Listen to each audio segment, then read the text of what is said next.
Donc salut à tous les amis, c'est Gigi, on se retrouve pour une nouvelle vidéo, une nouvelle review de l'Arc 5 numéro 87. Il me semble que c'est bien ça, 87, j'ai mes notes juste à côté de moi. Un épisode juste excellent, on va voir ça tout de suite. Mais d'abord, petite parenthèse, j'espère que, vu que Noël est passé, j'espère que vous avez passé un bon réveillon ou un joyeux Noël, comme vous voulez. Au cas où, si jamais pour certains d'entre vous ça s'est mal passé ou voilà, voilà, sachez que je suis désolé et puis je sais pas trop quoi dire d'autre en fait, mais voilà, j'espère que ça va, que c'est pas trop grave ou quoi que ce soit et que ça ira pour cette fin d'année qui approche. Bref, donc j'ai vu l'épisode hier, je l'ai revu aujourd'hui pour prendre mes notes. Parce que maintenant du coup je regarde en RAW et aujourd'hui je l'ai revu avec le script anglais, donc j'ai pu tout bien comprendre tout ça, etc. et prendre les notes. Et donc on commence direct l'épisode avec il y a les commons, enfin il y a les commons et les tops évidemment. Et en fait on a Yuya et on a Crow qui sont, vous savez, les espèces d'hologrammes, etc. qu'on les présente pour dire que c'est eux qui vont faire le prochain duel. Et les commons, on les voit qui acclament plus Crow, et les tops ils acclament plus Yuya. Voilà, tout simplement. Mais c'est un petit détail quand même assez important, mine de rien, parce qu'on pourrait croire qu'ils acclament les deux et au final, il y a un petit peu plus. Enfin, du moins, c'est ce que j'ai. C'est l'impression que j'en ai eu. Voilà. Donc ensuite, on a Roger. Roger qui est un véritable connard dans cet épisode. On peut pas dire autrement. On peut pas dire autrement, c'est un véritable connard. Mais voilà, vous verrez.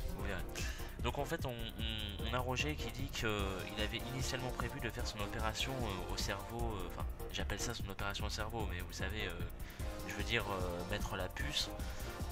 Il avait initialement prévu de la faire là, mais du coup son opération du cerveau à Yuya. Mais du coup à cause de l'espèce d'entourloupe qu'il a eu avec Reggie, etc., l'espèce de mind game et tout, et ce ne sera pas possible. Mais il a préparé une petite surprise. Il a une petite surprise pour nous qui regardons l'épisode, qui sommes tout contents de voir un Yuya Crow. Il a une petite surprise. Et c'est là qu'on voit que ce personnage est un véritable connard. Parce qu'en fait, on voit à ce moment que la fameuse puce, justement, elle est effectivement, comme je vous l'avais dit dans un précédent épisode, elle est effectivement bien placée dans le casque de Yuya. Elle est bien placée. Donc les gens avaient déjà à peu près deviné et ils avaient raison, c'est bien dans le casque de Yuya. Et du coup il se dit quitte à ne pas faire l'opération, etc., pourquoi ne pas rendre le duel un petit peu plus distrayant, hein, histoire de célébrer sa couronation en tant que roi de la dimension. Pourquoi pas? D'ailleurs je sais même pas si le mot couronation existe, je sais pas pourquoi j'ai écrit ça, je crois que ça n'existe pas. Donc excusez-moi au cas où. Enfin bref. Et du coup, le duel commence, une façon de parler. On a Yuya et Crow qui sont sur la ligne de départ. Et donc ils se préparent tout simplement. Et donc on a Crow qui s'excuse directement. Parce que il s'excuse auprès de Yuya parce qu'au début il pensait que les lancers ils étaient de mèche avec les tops en fait. Donc du coup voilà, il s'en excuse parce que Shun, quand il avait fait son duel avec lui, il lui avait expliqué la situation et des lancers par rapport à Academia, tout ça, etc. Et du coup maintenant Crow il sait qu'ils affrontent tous les deux, enfin lui il affronte les tops et les lancers ils affrontent Academia, donc quelque part un puissant ennemi. Et que du coup voilà, il tenait à s'excuser pour cette espèce de quiproquo, mais que malgré tout il va quand même gagner parce que il veut assurer la protection de ses gosses et de la ville en général. Et donc Yuya il dit qu'il pense pareil, tout ça, qu'il va battre Jack, qu'il va montrer à tout le monde le vrai sens des duels, à savoir le spectacle, hein. Pour lui c'est le spectacle qui domine, mais qu'il ne peut pas faire ça pour l'instant à cause de la sécurité qui retient Reggie et Layla. Donc enfin, pour lui sa priorité c'est ça en fait, c'est vraiment d'aller sauver Reggie, et que pour ça il a besoin de l'aide de Crow en fait. Et justement vous allez voir que en fait c'est toute une espèce de stratégie qu'ils ont fait à deux et c'est assez stylé. Et donc Ensuite on a un autre plan sur... alors Sora, si vous le saviez pas, c'est juste un putain de ninja. C'est-à-dire Sora il a l'instinct, il sent qu'il se prépare quelque chose. Parce que sinon les mecs de la sécurité et tout, ils auraient pas laissé Yuya livrer un duel. Parce qu'ils savaient qu'il y avait une embrouille etc entre Yuya et Roger. Et du coup il trouve ça louche qu'il laisse faire le duel tout ça et tout, alors qu'il était en prison juste avant. Vous voyez, il trouve ça louche. Et donc du coup il veut agir et il saute sur l'hélicoptère. En fait il y a l'hélicoptère qui passe au-dessus de lui et il grimpe sur une espèce de building et il saute sur une espèce, vous savez l'espèce de roue arrière de l'hélicoptère qui se trouve à l'arrière de l'hélicoptère. Il saute dessus et voilà. C'est con mais voilà. Sora c'est un ninja, c'est un putain de ninja. Donc voilà. Donc ensuite le duel commence vraiment. Voilà. Et du coup c'est Croc qui commence et il commence directement en invoquant Bora la lance et il pose une carte face cachée. Voilà. Tour totalement banal. Et il dit à Yuya que pour l'instant c'est bien et tout, ils ont tous les deux de la conviction tout ça, mais il faut se contenter juste d'offrir un beau spectacle. Voilà. Et ce tour de Yuya, qui justement, en parlant de spectacle, il va sortir sa phrase fétiche, le fameux Ladies and Gentlemen. Et il va aussi activer une carte magique, le super carnaval, le super carnaval des hippos. Enfin moi j'ai appelé ça comme ça, je connais pas. La carte est sûrement sortie en France, mais j'ai eu la flemme de chercher la traduction littérale en fait, enfin la vraie traduction. Et donc en fait c'est une carte, pour ceux qui ne le sauraient pas, qui lui permet d'invoquer le bot artiste, l'Entermate Hippo. Le fameux hein, comme dans la saison en fait. C'est-à-dire ce début de duel, moi personnellement il m'a rendu presque nostalgique parce que Yuya on dirait vraiment celui de la saison 1. Donc c'est voilà. Pour moi j'ai eu un petit instant de nostalgie parce que le hippo, le Yuya tout content, tout ça, malgré tout ce qui se passe, c'est beau. C'est beau. Et du coup voilà. Et donc c'est une carte voilà qui lui permet d'invoquer le hippo et 4 jetons. 4 jetons en plus et tous les jetons se mettent à danser etc. Donc c'est vraiment pour du spectacle hein, totalement et c'est assez fun à voir. Et donc Croc sur le coup il commence, on va pas dire qu'il rage, mais il commence à être un petit peu jaloux parce que Yuya il commence à attirer toute l'attention etc. Et c'est pas le top hein, lui aussi il veut de l'attention. Et du coup il active une carte piège, la carte piège qu'il avait posée face cachée, qui est donc le festival des ailes noires. Ça lui permet en fait d'appeler 3 jetons ailes noires qui se joignent à la danse tout simplement. Donc en fait on a tous les hippos et tous les ailes noires qui se mettent à danser et tout, c'est n'importe quoi, mais c'est, je sais pas, j'étais mort de rire moi en voyant ça au début, parce que je me disais ça a aucun sens, c'est n'importe quoi et pourtant c'est marrant, voilà. Et donc on a Melissa après qui les rappelle à l'ordre en leur disant qu'il faut arrêter de se moquer d'eux, tout ça c'est les demi-finales, il faut se prendre au sérieux parce que c'est les demi-finales, c'est quand même un enjeu important, une place importante.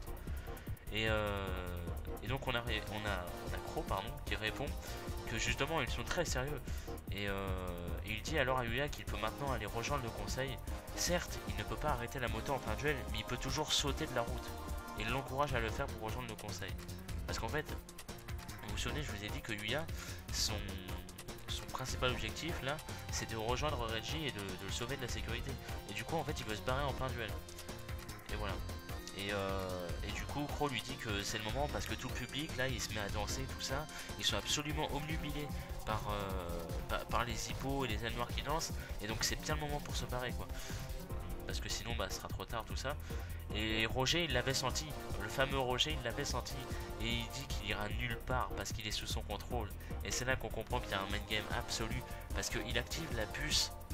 Alors faut savoir que la puce elle a plusieurs niveaux d'intensité, je vais appeler ça comme ça, donc de 1 jusqu'à à peu près 10, je suis pas sûr que ce soit exactement 10 mais à peu près.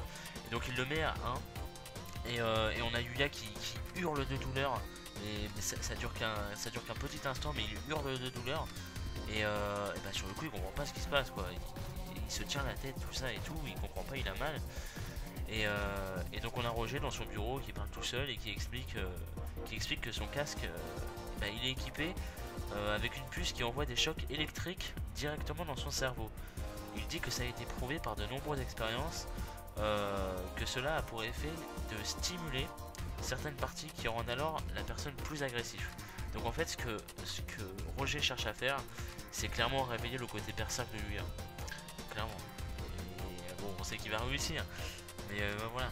Donc il n'avait pas le temps pour faire son opération, mais il veut quand même conserver le duel. Il veut pas que Yuya en fait il veut pas que Yuya se barre. Il veut pas qu'il tente de s'enfuir. C'est tout. C'est juste tout. C'est tout. Et donc du coup il augmente d'un coup l'intensité au niveau 5. Direct. Y'a pas d'embrouille. Donc il dit que comme ça, en augmentant un petit peu de niveau, et Yuya il gueulera tellement de douleur que les gens de City ils pourront pas le quitter des yeux parce qu'ils comprendront pas ce qui se passe, ils regarderont Yuya et voilà. Et justement Yuya il hurle de douleur, mais c'est un truc de fou. Et du coup on a Crow qui lui dit que c'est le moment pour s'enfuir, etc. C'est-à-dire en fait Yuya est à quelques mètres devant Crow et donc Crow le voit pas en fait. Crow le voit pas, visiblement il ne l'entend pas. Et il comprend pas pourquoi en fait il ne se barre pas Yuya alors que c'est ce qu'ils avaient prévu dans leur plan, etc. Et voilà. Donc Crow est dans la compréhension, il ne comprend pas. Donc on a Roger qui dit que tout être humain a un instinct. J'ai marqué un instant sur mes notes, c'est n'importe quoi. Oui, donc Roger dit que tout humain a un instinct de bête caché en lui.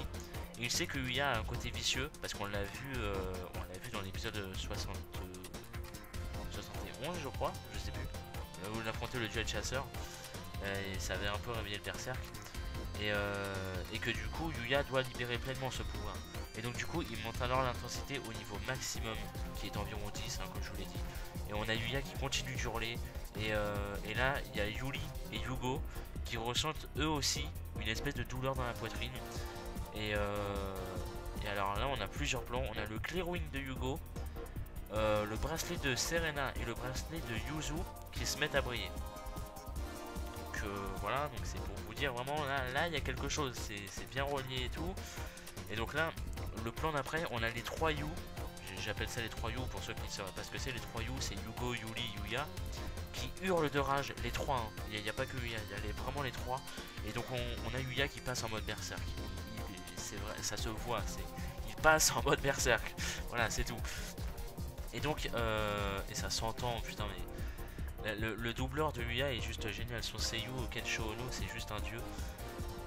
Voilà, c'était une petite parenthèse comme ça. Donc il passe en mode berserk, il active la pioche catastrophique. Genre le deck il change comme ça, hein. Mais bon, c'est Yu-Gi-Oh! On a l'habitude. Qui en fait détruit tous les monstres sur son terrain. Donc en fait, il détruit tous ses hippos. Et ça, connaissant Yuya, c'est pas du tout normal. Vous savez qu'il y a un mindfuck. Donc il détruit tous les monstres sur son terrain et il peut piocher 2 cartes. Et du coup il place 2 échelles de pendulum, donc 3 et 8, voilà tout simplement. Et il invoque spécialement le Odd Eyes, voilà le fameux. Et ce qui est marrant c'est que enfin ce qui est marrant, non justement c'est horrible, c'est que on a Yuli, Yugo et Yuya qui disent l'invocation. C'est-à-dire par exemple on a Yuli qui dit ouais l'arc dessine un arc dans la lumière, tout ça.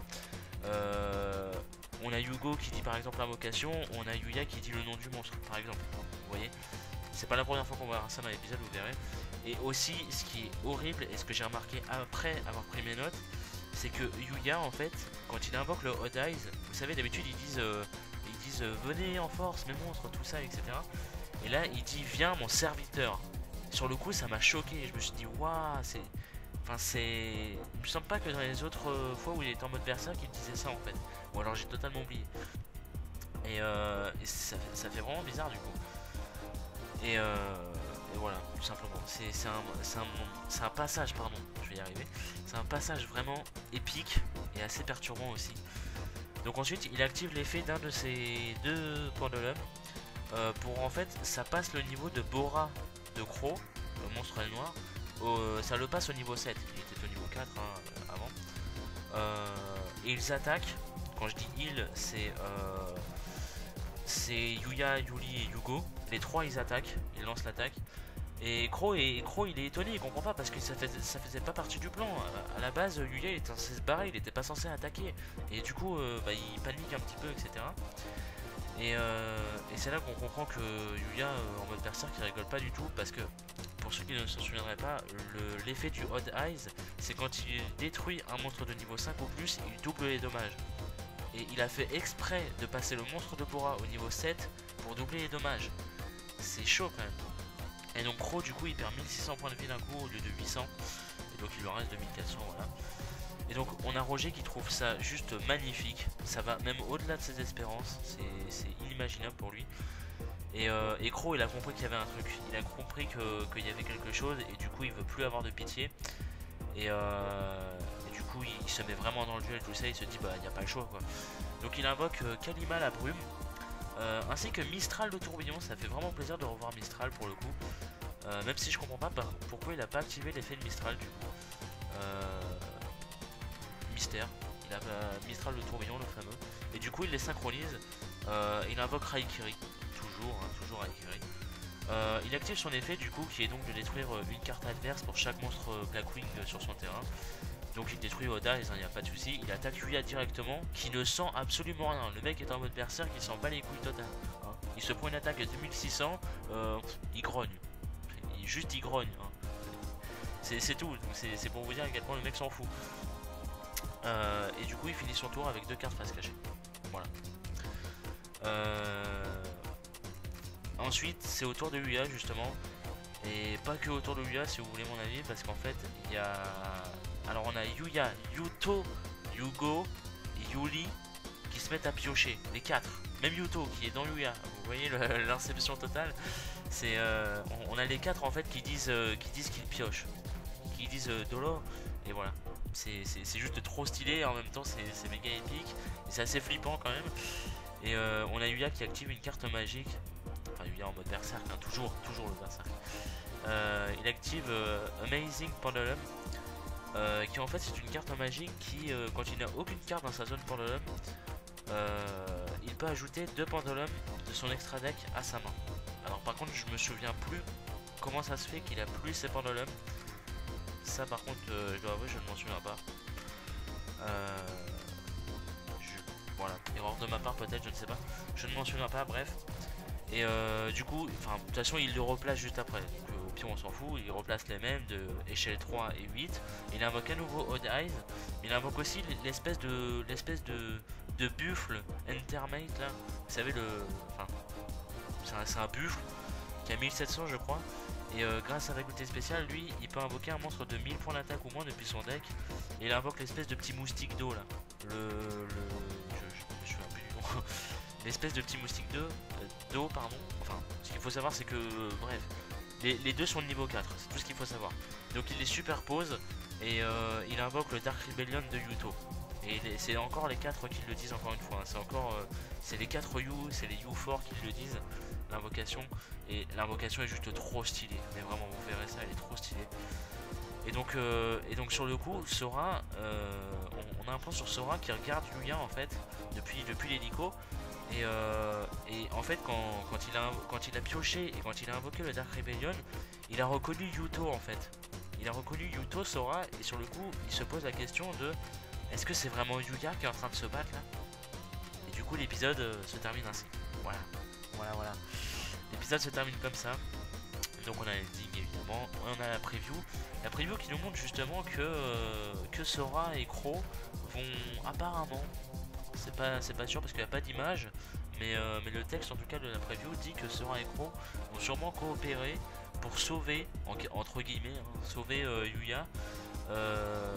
Et aussi la preview nous montre le Odd Eyes Rebellion Dragon. Pour ceux qui ne le sauraient pas, c'est en gros la fusion, même si c'est un Xyz, en gros c'est la fusion du Odd Eyes et du Dark Rebellion. C'est le Odd Eyes Rebellion, voilà, tout simplement. C'est le monstre qu'on voit dans le pudding, pour ceux qui se demanderaient. Voilà. Donc bah voilà. Donc qu'est-ce que j'ai pensé de cet épisode? Pour être franc, j'ai très peur parce que Crow est un personnage que j'adore, c'est mon personnage préféré de 5D, au cas où vous ne le sauriez pas. C'est mon personnage préféré de 5D et qui se retrouve face aux 4 sadiques là. Je suis pas du tout confiant, je flippe grave. Et je trouve ça juste horrible parce que je me dis qu'ils vont le tuer. Et je rigole là comme ça, mais en vrai ça me fait vachement flipper. Et voilà. Et sinon l'épisode était juste totalement badass. Il était épique à un point, je m'attendais pas du tout à ça honnêtement. Et c'est le dernier de l'année. C'est le dernier de l'année parce que oui les amis, la semaine prochaine il n'y aura pas d'épisode. je suis désolé, c'est pas moi qui fais la diffusion japonaise, hein. C'est en plus il n'y a pas que pour Arcfly. La semaine prochaine en fait c'est la semaine du nouvel an, donc c'est une espèce de Golden Week je crois, ou à moins que ce soit l'inverse la Golden Week, je sais plus. Enfin bref, la semaine prochaine il n'y a pas d'épisode. Comme il n'y a pas d'épisode de One Piece, d'après ce qu'on m'a dit, d'après ce que des potes m'ont dit, je sais pas s'il y aura des épisodes d'XY, etc. D'ailleurs, je vous fais la petite pub maintenant. Il est possible qu'à partir de début 2016, je fasse les reviews d'XYZ de Pokémon. Possible. C'est pas certain, mais c'est possible. Parce que je commence à de plus en plus avoir envie. Et histoire de diversifier un petit peu, parce que sinon il n'y a que du Arcfly sur la chaîne, c'est bien, mais voilà. Je me dis que ça sera bien un petit peu de diversité. Et du coup, bah voilà, je me dis peut-être XYZ à partir de janvier, voilà. Vous me direz ce que vous en pensez, ou je sais pas où je verrai moi de mon côté, enfin bref. Du coup, bah merci à vous d'avoir regardé l'épisode les amis, j'ai réussi, malgré toutes mes notes, j'ai réussi à faire que ça tienne 20 minutes. Je suis content de moi. Du coup, bah vu qu'on se reverra pas avant dans 2 semaines, du coup, bah je vous souhaite ah oui, faut pas que j'oublie ça. Je vous souhaite une bonne fin d'année, un bon réveillon pour le nouvel an, une bonne année d'avance, hein, évidemment. De toute façon, je vous le re-souhaiterai, il n'y a pas de souci. Enfin bref, je vous souhaite de passer de bonnes fins d'année, de bonnes fêtes, etc. quand même, parce que c'est important. C'est l'année 2015 qui se termine, c'est l'année 2016 qui commence. Voilà, merci la logique. et du coup, bah voilà. Et petite surprise que je vous tease un petit peu comme ça. Samedi, il me semble que c'est samedi là, ouais. Vous aurez une vidéo spéciale. Alors normalement, si elle n'est pas strike par YouTube, j'espère que d'ici là elle ne se fera pas strike. C'est une vidéo spéciale que j'avais envie de faire depuis des mois, que j'ai été obligé de vraiment minimiser. Vous verrez ça dans la description, à cause de YouTube. Et mais bref, du coup j'espère que vous serez au rendez-vous, j'espère qu'elle vous fera plaisir même si ça dure pas longtemps. Et voilà, c'était un petit tease. Donc merci à vous d'avoir regardé, je vous souhaite de bonnes fins d'année. Rendez-vous samedi pour la vidéo spéciale, normalement, si YouTube ne me flingue pas. Et puis bah voilà, des bisous.